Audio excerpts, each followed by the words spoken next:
What happens when the person who once needed you suddenly believes money has made you disposable?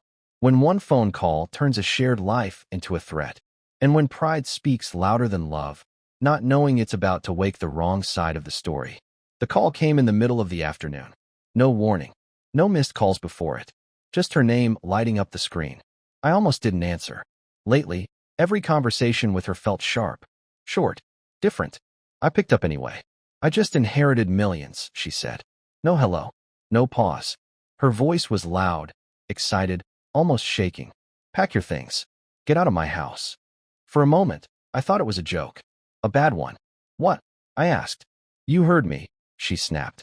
The house is in my name now. Everything is. I don't need you here anymore. I looked around the living room.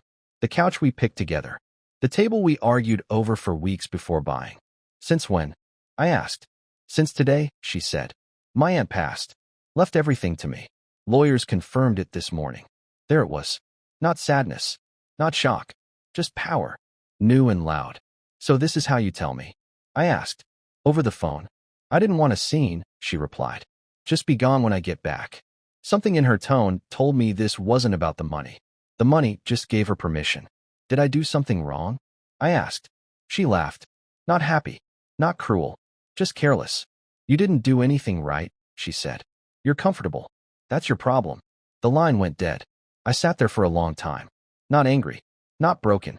Just quiet. The kind of quiet where thoughts start lining up on their own. I stood up and walked into the bedroom. Opened the closet. Half of it was already empty. I hadn't noticed when that happened. I packed slowly. Not because I was sad. Because I wanted to remember. Every shirt I folded carried a memory. Not of love. Of effort. Of staying when leaving would have been easier. As I zipped the bag, my phone buzzed again. A message this time. Make sure you don't take anything that isn't yours. I smiled. Not because it was funny. Because it was clear. She thought this was an ending. She had no idea it was the beginning. I carried the bag out just before sunset. I didn't slam the door. I didn't leave a note. I placed the key on the counter where she would see it the second she walked in. Then I stepped outside and closed the door behind me like I had done 1,000 times before. Only this time, I didn't turn back.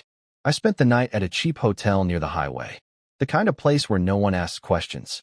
I lay on the bed staring at the ceiling, replaying the call again and again. Not her words. Her tone. Like she had been waiting for this moment longer than she admitted. The next morning, I got another call. This time she sounded calmer. Controlled. You left already? She asked. You told me to, I said. There was a short pause. Good, she replied. I don't want this to get messy. I almost laughed. It already did, I said. You just didn't see it. She ignored that. I spoke to my lawyer, she continued. Since the house is mine, you don't have any claim. I'll send you something to sign. It'll make things easier. For who? I asked. For both of us, she said quickly. I'm not trying to hurt you. I just don't want complications. Complications. That word used to mean bills or schedules. Now it meant me. Send whatever you want, I said. I'll read it. Another pause. You sound calm, she said. Aren't you upset? I was yesterday, I replied. Today I'm just paying attention. To what? She asked. To how fast you stopped calling this our life, I said. She sighed, impatient. Money changes things, she said. You'll understand. No, I said. It reveals things. She didn't respond. The call ended without goodbye. An hour later, an email arrived. Pages of legal language. Ownership. Waivers. Clean exits. I didn't open the attachment. I forwarded it to someone else instead. Someone I hadn't spoken to in years. Not because I planned anything. Because I finally remembered something she had forgotten.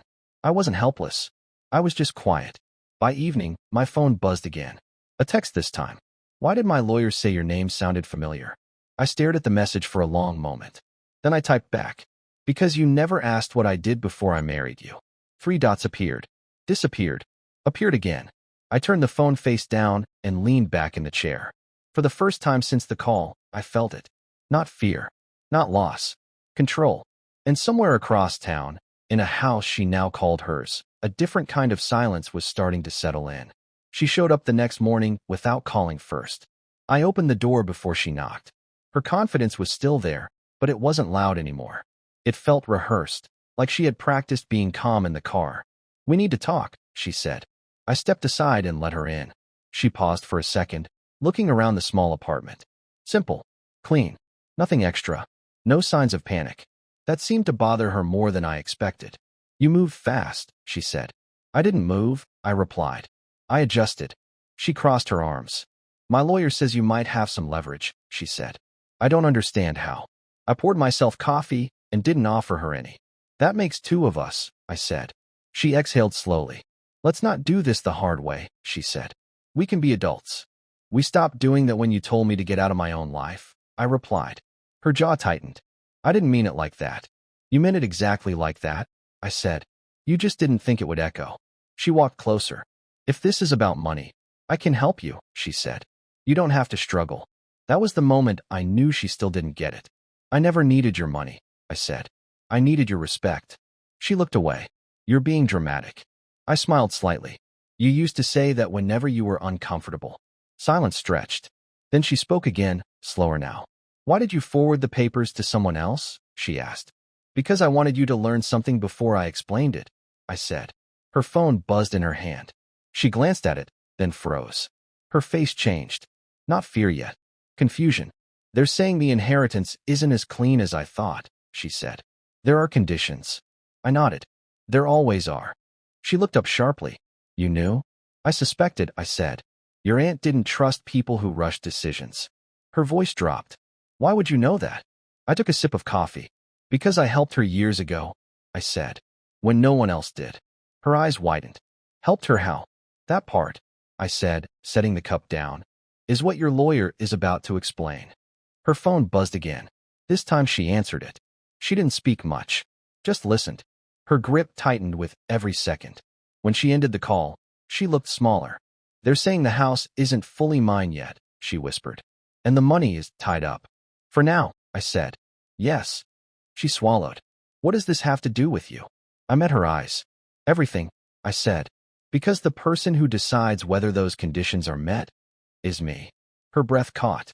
And for the first time since that phone call, she understood. Telling me to leave wasn't a power move. It was a mistake. She sat down slowly, like her legs had forgotten how to hold her.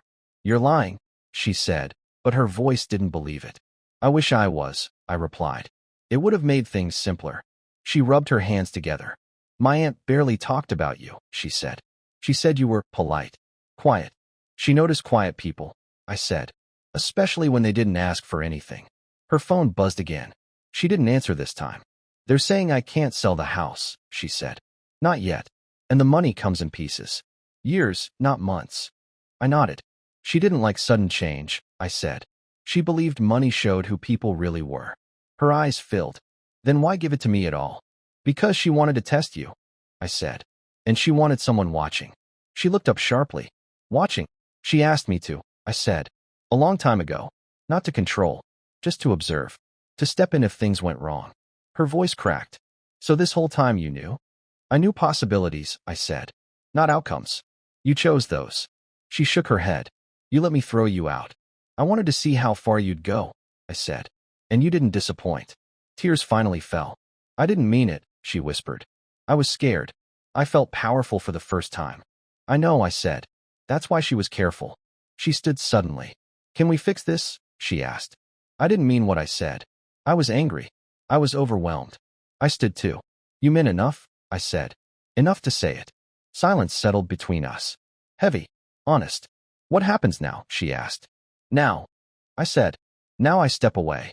Her eyes widened. But you're the condition, she said. You're the key. I corrected. I asked her lawyer to remove me this morning. Her face drained of color. You can't. I already did, I said. Because I don't want power over you. I wanted clarity.